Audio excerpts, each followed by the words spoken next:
देखिए क्या लिखा हुआ है, fundamental of human resource management. इसको शॉर्ट में हम लोग आपको क्या बोलते हैं, जो आपका HRM, ह्यूमन रिसोर्स मैनेजमेंट। देखिए आप लोग के लिए न्यू टॉपिक दिया हुआ है और सबसे इम्पोर्टेंट टॉपिक है। HRM कहीं भी जाइएगा, हम लोग बैंक में देखिए एक CIB का एग्जाम होता है बैंक में, वहाँ पर भी हम लोग पढ़ाते हैं HRM। HRM सभी ऑर्गेनाइजेशन के लिए इम्पोर्टेंट होता है। HRM होता क्या है हम आपको बताएं। देखिए H के मतलब क्या होता है, ह्यूमन, मानव, इंसान, रिसोर्स मतलब संसाधन, और मैनेजमेंट मतलब इसको किस तरह से मैनेज करें। बड़े बड़े ऑर्गेनाइजेशन में सुनिएगा, केवल ह्यूमन बींग को रखने से नहीं होता है। मान लें कि हम 50 को टीचर रख लिए, अब पढ़ाता कोई नहीं है, तो क्या ऑर्गेनाइजेशन सक्सेस हो जाएगा? आप एकदम से पढ़ के गए, गुस्सा आ गए कि आप तो बहुत बड़ा कंपनी खोलेंगे, अंबानी से ऊपर जाएंगे, और 100 गो 200 अपने स्टाफ रख लिया, और सबसे बड़े बड़े स्टाफ रखा। हम अभी एग्जांपल बताएंगे, एक दो आदमी ऐसा किया है, आपने बड़े बड़े स्टाफ रख दिया और उस स्टाफ को मैनेज नहीं किया। कि मैनेज मतलब उसको लाठी लेके कंट्रोल नहीं करना, उसको कौन सा काम देना है, कौन एम्प्लॉय किस काम के लायक है, कौन एम्प्लॉय क्या रिपोर्टिंग किया, ये सबको हम लोग क्या बोलते हैं, मैनेजमेंट। समझ में आ गया? लगता है कि इतना बड़ा इंडिया का महान नायक, ऐसे वो नहीं बना। उन्होंने अपने लाइफ में, ध्यान से सुनिएगा, अमिताभ बच्चन भी अपने लाइफ में अनेकों कष्ट सहा है। पहले उन्होंने मूवी बनाना शुरू किया, कि मूवी बनाना इसलिए उन्होंने स्टार्ट किया था कि उनका पापा का नाम है, पिता का नाम हरिवंश राय बच्चन। तो हरिवंश राय वो स्टोरी लिखते थे, तो स्टोरी लिखते थे तो इनको हेल्प मिलता था कि चलो स्टोरी किसी से लेने की जरूरी नहीं है, मेरा पापा ही लिख देते हैं, उसी पर मूवी बनेगा धनाधन।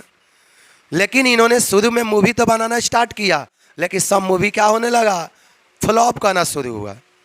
जो थोड़ा बहुत पापा भी कमाए थे वो भी पैसा क्या हो गया, सब चले गया।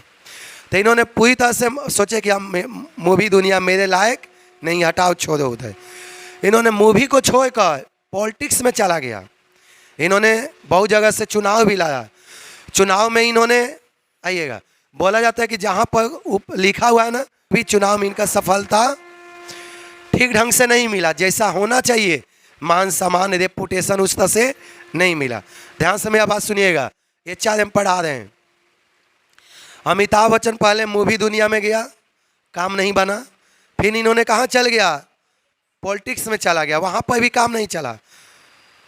तो जब पॉलिटिक्स में काम नहीं चला तो इन्होंने बोला कि रुको रुको, इन्होंने अब सोचा कि बड़े बड़े कंपनी खोलेंगे, बड़े बड़े बिजनेस खोलेंगे। इन्होंने डिसाइड किया, और कैसा बिजनेस, इन्होंने कंपनी तो खोल दिया और दुनिया के महंगा महंगा स्टाफ को लाया, बड़े बड़े CA को रखा, बड़े बड़े अच्छा एम्प्लॉय को रखा, सबको बड़े बड़े सैलरी पर रखा।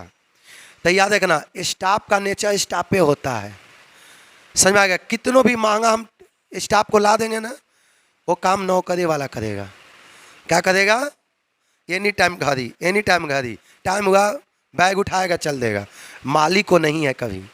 वो अमिताभ बच्चन भी यही किया, बड़े बड़े स्टाफ को रखा, लेकिन उसके बाद, लेकिन स्टाफ तो रख लिया, लेकिन इन्होंने उसको मैनेज, इन्होंने सोचा कि इतना महंगा स्टाफ लाया तो इसका खुदे समझदार है सब, ये खुदे अच्छा से काम करेगा।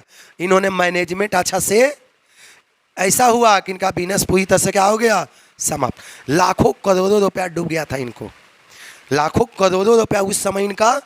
बड़े बड़े, बताइए, उतना बड़े बड़े स्टाफ रखने के बावजूद इनका कंपनी क्यों डूब गया? क्योंकि इनके पास मैनेज ये तो था, इनके पास ये दोनों तो था, इनके पास HR था, लेकिन इनके पास क्या नहीं था, मैनेजमेंट नहीं था। इन्होंने महंगा महंगा स्टाफ रखा, बड़े बड़े CA रखा, ये दोनों तो इन्होंने पैसा का बदौलत कर दिया, लेकिन ये पैसा का बदौलत नहीं होता है, ये आपको यहाँ से जनरेशन होता है। ये कहाँ से जनरेशन होता है? माइंड से जनरेशन होता है। ये तो कोई कर देगा, ह्यूमन रिसोर्स 50 को कोई स्टाफ को रख सकता है, 100 को कोई स्टाफ को रख सकता है, लेकिन मैनेजमेंट करना सबके बस का। यही कहना है कि उनका बिजनेस डूब गया। तो फिर से आगे के बहुत कहानी है, आप लोग जीवनी पढ़े भी होंगे।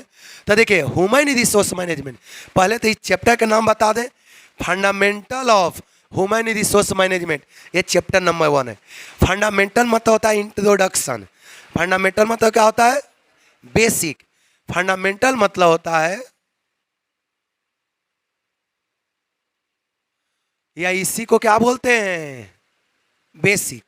Basic element. तो ह्यूमन रिसोर्स मैनेजमेंट समझाया। ह्यूमन का मतलब आदमी, रिसोर्स मतलब संसाधन, और इसको मैनेज करें, मानव को किस तरह से मैनेज करें, स्टाफ को, अपने कर्मचारियों को किस तरह से मैनेज करें ताकि ऑर्गेनाइजेशन के जो उद्देश्य है उसको पूरा हो पाए, विदाउट डिले वर्क। अब विदाउट डिले वर्क कहाँ से आ गया? विदाउट डिले वर्क किसको बोलते हैं?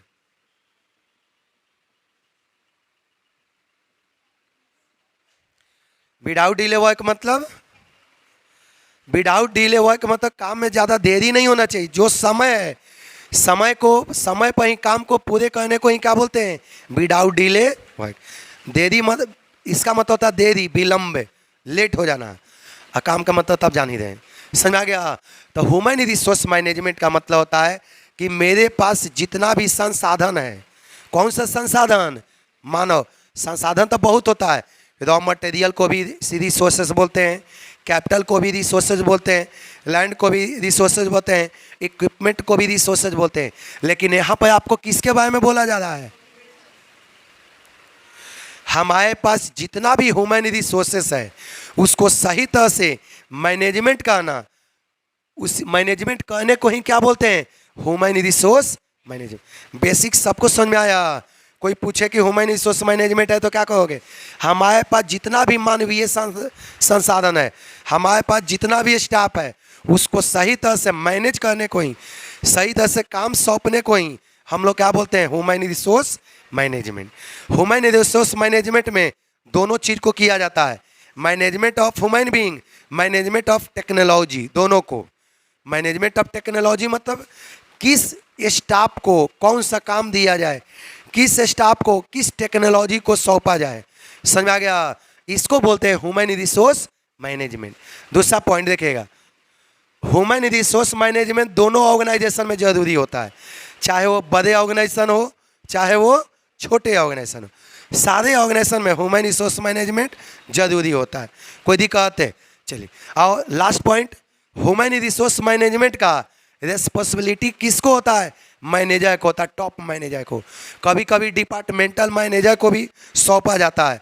अब बताइए डिपार्टमेंटल मैनेजर किसे कहेंगे? Purchase manager, sales manager, production manager, finance manager, ये सबको क्या कहा जाता है? Departmental manager. लेकिन इसका एक्चुअल में जिम्मेदारी किसका होता है? टॉप मैनेजर का, जो ऊपर बैठा हुआ है एसी रूम में, उसका जिम्मेदारी होता है। सबको ह्यूमन रिसोर्स मैनेजमेंट बेसिक समझ में आ गया ना? मेरे पास जितना भी संसाधन है, कौन सा संसाधन, इसको इस तरह से मैनेज करना ताकि जो मेरा अल्टीमेट टारगेट है उसका अचीवमेंट हो पाए। डाउट है तो बताइए। चलिए, इसको लिखना, एक एक करके अब लिखना स्टार्ट करिए सारा कॉपी में।